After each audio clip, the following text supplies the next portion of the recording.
Putri Presiden RI keempat Abdurrahman Wahid atau Gus Dur, Yeni Wahid menilai kemungkinan akan ada ketegangan dan pertikaian antara negara-negara ke depannya.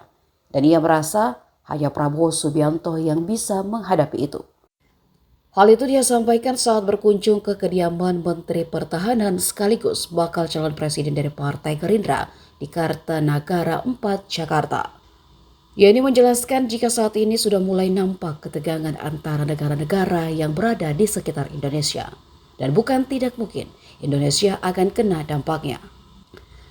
Sehingga menurut Yeni, Prabowo yang seorang purnawirawan Jenderal TNI bisa paham soal geopolitik yang terjadi.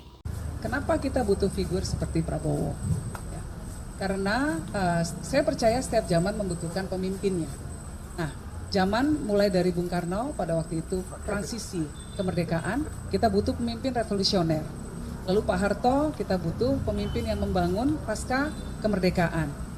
Pak Habibie, beliau memberikan imajinasi tentang negara yang berbasis teknologi. Gus Dur memberikan fondasi tentang demokrasi dan kesetaraan untuk semua, keadilan sosial bagi seluruh warga Indonesia. Bu Mega kemudian mengedepankan populisme dalam kebijakan pemerintahan beliau.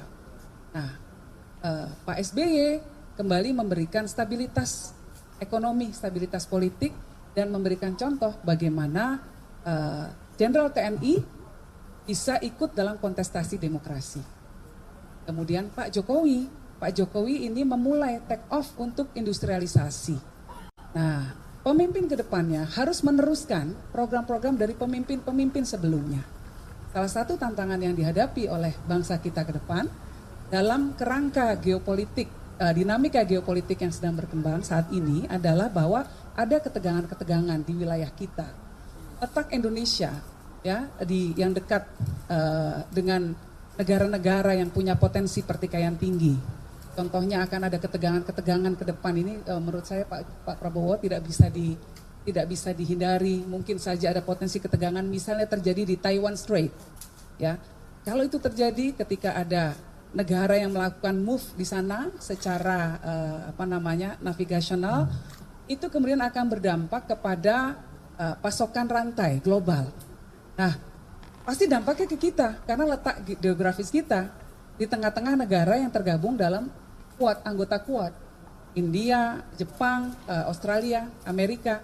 Nah, pemimpin yang akan memimpin Indonesia ke depan harus mengerti dinamika geopolitik. Orang yang harus punya kemampuan strategic thinking. Nah, saya rasa orang seperti Pak Prabowo ini punya kemampuan seperti itu. Maka wajib bagi saya sebagai representasi dari kelompok Gus Dur untuk berkomunikasi intens dengan Pak Prabowo, dengan Mas Bowo, untuk mendengarkan kebijakan-kebijakan beliau, dan memberikan aspirasi kita tentang bentuk negara ke depan harus seperti apa. Itu kira-kira.